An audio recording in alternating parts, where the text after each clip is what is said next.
Au chapitre social, la FGTB a fait aujourd'hui ses propositions en matière de pension. Selon le syndicat, le coût total de ce qu'il présente comme ces 3 pistes pour les pensions est de 7 milliards d'euros. Et la pension minimum pourrait être, selon eux, à 1500 €. Hugo. Après la contestation dans les rues, viennent les propositions. La FGTB estime que le montant des pensions est bien trop faible. En moyenne, 800 € pour les femmes, avance le syndicat, et 1100 € pour les hommes. Nous nous posons une revendication extrêmement claire, 1500 € de pension minimum. C'est la première étape des choses qu'il faut faire en matière de pension. Ça coûte effectivement 1,6 milliard pour le secteur privé, ça coûte 600 millions pour les indépendants. On est à 2,2 milliards. Alors à un moment donné, il faut faire des choix politiques. À l'horizon 2030, on devrait compter 500 000 pensionnés de plus. Cela gonflera de manière considérable les dépenses de l'État. Une augmentation de pension qui n'est pas souhaitable, à entendre cet économiste, membre du Conseil académique des pensions.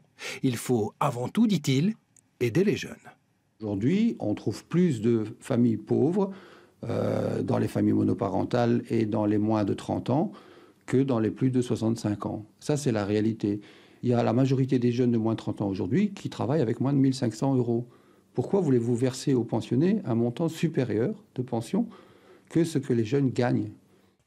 Et pour financer ces dépenses supplémentaires de l'État, la FGTB continue de réclamer une véritable lutte contre la fraude fiscale.